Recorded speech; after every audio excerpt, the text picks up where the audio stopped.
Netherlands explain. Let's go.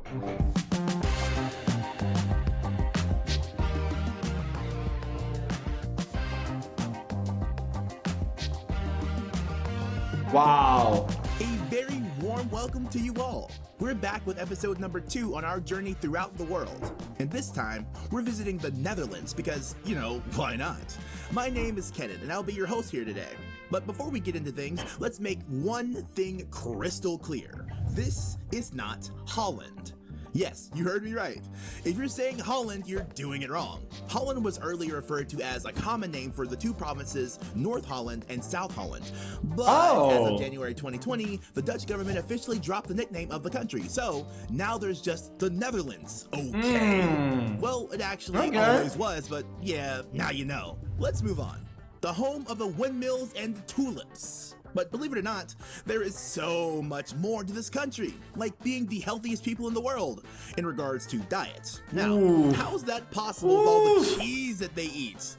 Or being the most physically active population of Europe? Well, that one is pretty obvious. It's because they ride bikes all freaking day. Yeah, trust me when I say this, they love their bicycles. Anyway, these giants, yeah, we get into that later on, seem to just have it all. You definitely do not want to miss this episode. Wow, I mean, look at the houses. Bro, we definitely need to check out what they look like inside the Holland houses. The Netherlands houses, come on, I'm sorry. I'm still getting confused with that. So, ladies and gentlemen, cheese lovers and liberal people, we present to you the red. But this is Swiss cheese, no? White and blue, and apparently orange? The Netherlands. Orange. Oh yeah, orange, of course.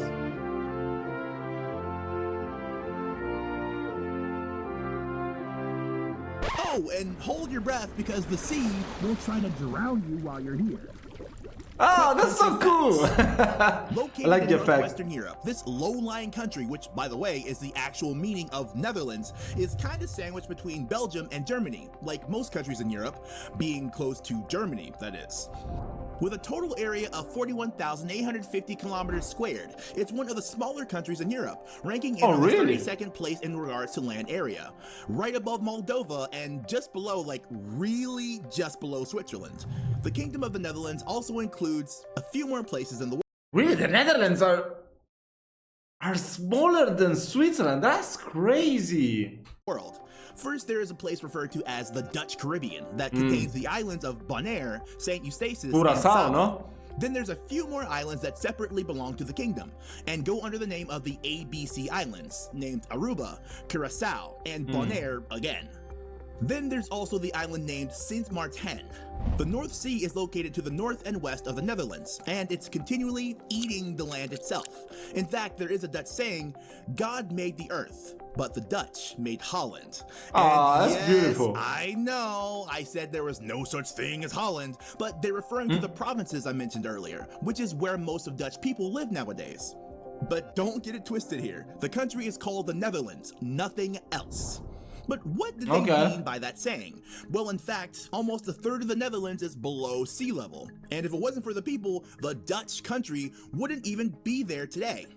The Dutch came out strong, fighting the sea itself by building a series of canals, dams, dikes, and pumping stations that over the years made it possible for the water to go through the country rather than over it. And today, there are more than 4,400 kilometers of dikes, rivers, and canals shielding the low-lying country. This is also the reason for all the windmills you see around the country. They were simply used to drain the land of water and help the Dutch survive.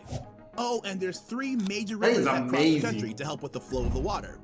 They're named the Meuse, the Scheldt, and the Rhine. So, with whatever land surface the Dutch had remaining, they had to be creative with it and find innovative solutions for everything. And I guess they did, because they have about 17.5 million people living in this area, something that makes the Netherlands the most densely populated country in the European Union, and in fact, one of the most densely populated countries in the world. Dutch is the official language of the country, a language most similar to German, if anything. Dutch, or Netherlandic, as it can also be called. Netherlandic? Probably shouldn't. It's Yeah, I think in Italian they also call it the Neerlandese, something like that. I saw it in the Assimil courses, like il Neerlandese. Yeah.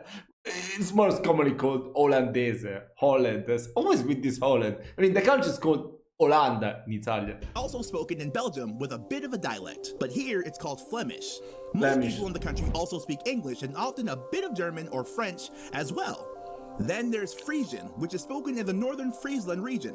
Also, it's worth mentioning that the Afrikaans language of South Africa is basically Dutch with an African twist. The religion of the Netherlands is kinda Roman Catholics, but I say kinda because only about 20% of the population identify with this religion. Actually, about half of the country's population don't identify with any particular religion at all. Today, the Netherlands embodies a liberal middle road. It's kind of weird though. I mean, Calvinism wasn't founded in your country. Calvin was from the Netherlands, if I'm not mistaken, no? So to see that 20% of the country is Roman Catholic is kind of weird. It could be like a Calvinist or Protestant. Of having both freedom of religion as well as freedom from religion. And there's a strong growth of atheism, which can be described as a faith without a religion. So basically a person saying, I don't believe in God, but I do think there is something out there. The flag of the Netherlands consists of three horizontal striped lines, with the colors red, white, and blue. In the early days, the red stripe was actually orange to symbolize the Prince of Orange, which the rebel province fought under, in the independence war against Spain between the years 1568 and 1648. But since red was easier to see at sea, how do you like that pun? They changed the orange to red. And so, these have been the official color since the 19th of February 1937 when Queen Wilhelmina made the decision. However, most of us have seen the orange color still being representative of the Netherlands, especially in different sport events. So, what's up with that? The simple answer to that orange color refers to the Dutch royal family, the House of Orange-Nassau, and their ancestor, William of Orange, who is the founding father of the Netherlands. But this kind of turns us into the history segment of things, so let's jump right in there, shall we? History segment. Alright, so try to keep up now because we have a lot to cover, and I am running out of space with this script. But for the purpose of history, let's bring ourselves back to the prehistoric times of roughly 250,000 BP, to a place called the Low Countries. This place is generally understood to include the territory of what today are referred to as the Netherlands, Belgium, and Luxembourg. This is where we find the first remains of human life in the Netherlands. But take a leap in time until the year 1275 and the founding of Amsterdam, the greatest planned city of Northern Europe. This city has always been well known in history and played a very central part in the history of the Netherlands. Then, in 1568, Spain came to ruin all the fun. With the Spanish king and his governor in the forefront, they tried to dominate the Netherlands and introduce its taxation there. So there was war, then a little bit of war, and some war to that as well. All in all, we're looking at 80 years worth of war against Spain until 1581, where the United Provinces declared their independence from Spain.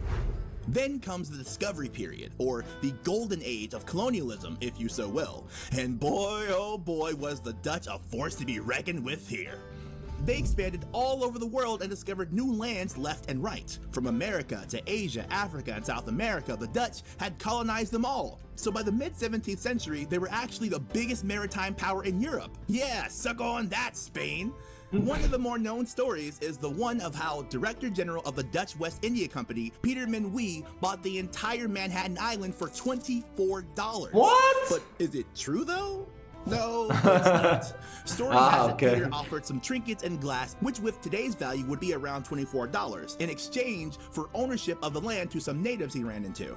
Peter felt like a boss, obviously, since he had done the deal of, well, ever, but the deal didn't turn out that well in the end. First, the natives who sold him the land didn't actually own it. Sorry, Peter, you've been scammed. And also, the Dutch turned out to have very little interest in colonizing the area after all. This led to the English naval force simply sailing into the harbor in 1664 and took over New Amsterdam without firing a single shot. Charles II of England then later gave the territory to his brother James II of England, the Duke of York, and the land was later named New York. The Netherlands then started a slow but constant economical growth and implemented important constitutional reforms, which led them to be a liberal and modern state. In World War I, the country remained neutral. But in World War II, like most of the European countries, they were invaded by German troops in 1940. After a few years under terror of the Nazis, the whole country began to suffer the burden of war. So when the Nazis tried to incorporate the Netherlands into the Third Reich, they fought back. After the difficult years of trying to reconstruct the country right after World War II, the Netherlands had exponential economic growth in the second half of the 20th century, and today, they're one of the most developed and wealthiest countries in the world. Fun facts. Fun facts, yes, we love that. What's some fun facts about the Netherlands? Well, for starters, Dutch men are the tallest in the world. They have been on top for quite some time now, with an average length of 1.83 meters. Wow, that's crazy. Aren't exactly short either, averaging at 1.69 meters, only losing out to the women of Latvia. Then there is this absolutely fascinating fact about this country. How tall are the women of Latvia? Why is he not saying it? I want to know. Did you know that the carrots are orange because of the Dutch? Really? Back in the 10th century, the vegetable was actually white or purple, but as you know, orange is a big deal in the Netherlands. So, as a tribute to William the Orange, the Dutch farmers tried to make their carrots orange. And we all know the results of what? that. Then That there's is the so flowers, cool. or more specifically, the tulips. Now, there is an understatement that these are a big part of the Netherlands. But did you know that about 75% of the entire world's flower bulbs are exported from the Netherlands? Pretty crazy. That's when you think about crazy. it. As we mentioned earlier, the Dutch have been a really clever people, using their creativity to find ways to save their land from the sea trying to drown them. One of the things they made are windmills, and there are actually over 1,000 of them throughout the country. And speaking of being creative, the city of Amsterdam is in fact completely built on top of over 1 million wooden poles, which extend around 12 meters into the ground. The city was built on a very wet, swampy land, so talk about trying to see the possibilities instead of focusing on things being impossible. And if you didn't know, they love bikes. They love them so much that the Dutch own more bicycles than any other country in the world. About 22 million of them are present in the country, so that's more than one per person on average. Did I mention that they love bikes?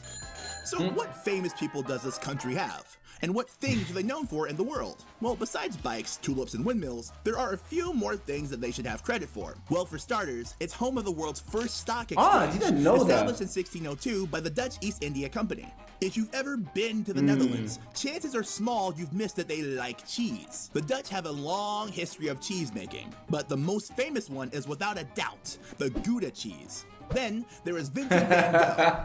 I already know. You're there. No, it is not Gouda, it's a Gouda. No, I think it's pronounced like that, right? I don't know. Correct me if I'm wrong. Yeah, Vincent van Gogh, of course. Most of us have heard this extremely famous painter. He's one of the most influential figures in Western art, and he made over 2,000 artworks in his lifetime. That is his most insane. notable works being Starry Night, Sunflowers, and The Siesta. This country is just amazing! And it would take me a day to tell you every single thing about this place. We could mention Anne Frank, football, Rembrandt, licorice, beer, and probably a million other things as well. But the space on my script has come to an end yet again. So, what did you think of the video? Did you learn anything? Yes, I really like this video. And I want more, so please keep on recommending me more stuff to check out, to learn more about the Netherlands. I would really appreciate it. And also subscribe. That's totally free. What are you waiting for? Just do it. Go ahead. Okay guys, I'll see you in my next video. Bye bye.